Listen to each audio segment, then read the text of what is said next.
Good day everyone. Now that we all have got a look at Ayaka's skills from the 2.0 trailer and her own character teaser, in today's video we'll be trying to discern in what ways we could build Ayaka by looking at the characters currently in the game.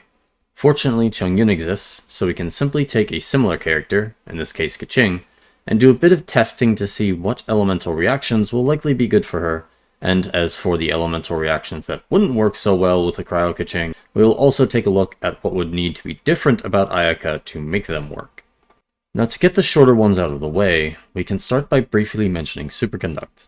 As Ayaka seems to gain her elemental infusion from her dash, it would likely be rather challenging to build Ayaka as a physical character, and as Superconduct does very little damage, even with the buffs, I don't really see it being a reaction to build for, but rather just a tiny bit of extra damage in case you just really want to use your favorite electro character with Ayaka and don't really care about elemental reactions.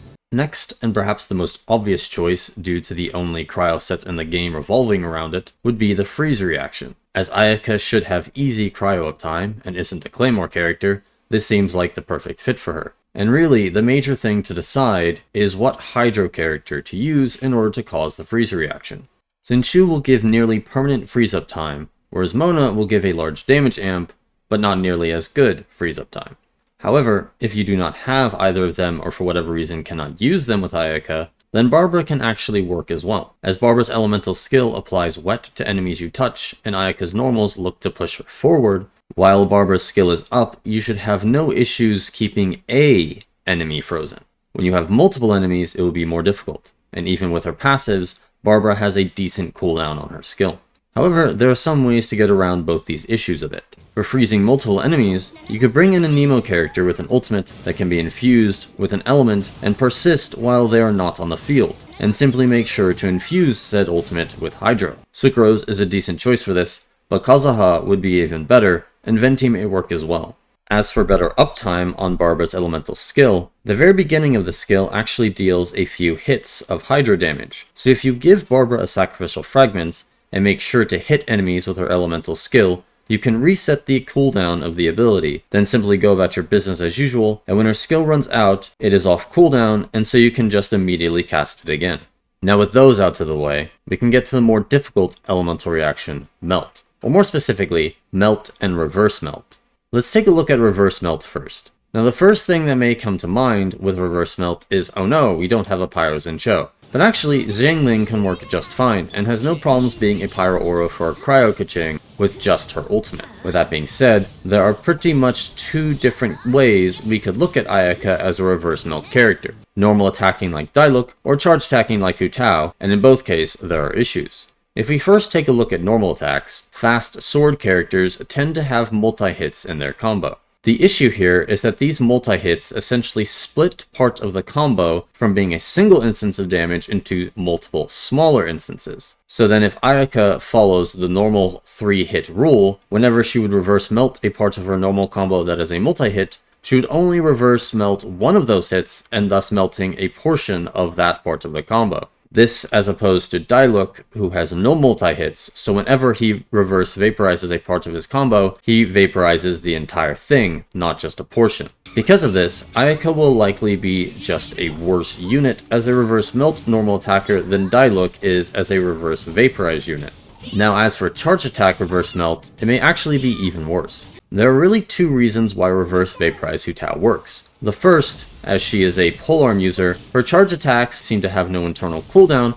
The second reason being that both her first normal attack and her charge attack hit a single time each. When causing reverse melt or vaporize, you only apply half the element as usual. So for a single normal application of Hydro, it takes 2 normal applications of Pyro to remove it. So as Hu Tao's charge attack combo is 2 normal applications of Pyro, you only have to be able to apply 1 normal application of Hydro per charge attack combo in order to vaporize all of Hu Tao's attacks. Keqing's charge attacks do neither of these things. Keqing's charge attack has the normal internal cooldown and shares that internal cooldown with her normals. And her charge attack hits not once but twice. meaning that even if her charge attack didn't have an internal cooldown, that single application of Pyro per charge attack would no longer cut it. You would need to apply Pyro before the first normal attack, and then apply Pyro again in between the normal attack and the charge attack, and do this every charge attack combo. Now, as Keqing's charge attack combo is 3 hits, 1 for the normal attack and 2 for the charge attack, and they share an internal cooldown, you'll end up reverse melting only one of those hits and the same hit every time. So if you just charge attack spam straight out the gate, you will reverse melt the normal hit every time. The way to get around this, to at least reverse melt one of the charge attack hits, would be to start with 2 or 3 normals, charged attack, and then charge attack spam. But as you can already realize by now, you'll be doing drastically less damage than Hu Tao even with the same stats, as you were only reverse melting one of the 3 hits in your charge attack combo. If Ayaka's charge attack was, say, 3 hits, it could be even worse. Now for what would need to be different about Ayaka from Keqing, in order for Ayaka to be a Cryo Hu Tao, Ayaka's charge attack would need the same internal cooldown as polearm characters, but would also need to either hit only a single time, or for its application of Cryo to be shared across all its hits. And by that, I essentially just mean that applying Cryo with the first hit of her charge attack would count for the rest. And so you would only need to apply Cryo once to cause the entire charge attack to reverse melt. However, as I feel these things would be unlikely, I wouldn't hold my breath on them. So Ayaka will likely be a worse reverse melt normal attacker than Dailuk is a reverse vaporize normal attacker, and a much worse reverse melt charge attacker than Hu Tao is a reverse vaporize charged attacker.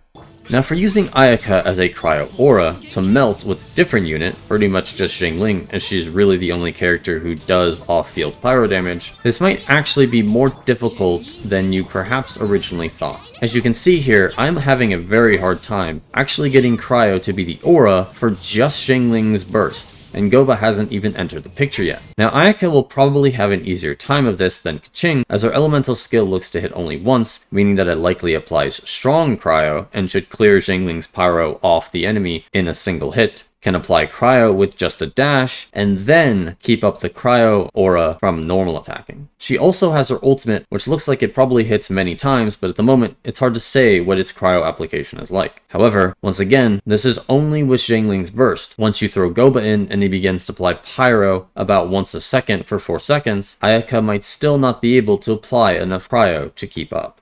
So having looked at the reactions, we should probably take a quick look at the gear available to us in each case. For the freeze comps, the artifact set is rather obvious, and is probably the reason why you're doing a freeze comp to begin with. For weapons, however, there aren't many good options. Most swords are either pure energy recharge weapons, built for physical characters, built specifically for pyro or electro units with the Lion's Roar, or built for reaction damage with the Iron Sting. So excluding the new crafted weapons, as their stats have not been officially announced yet, really, the only 2 good 4-star weapons for Freeze Ayaka would either be the Black Cliff Sword or the Black Sword.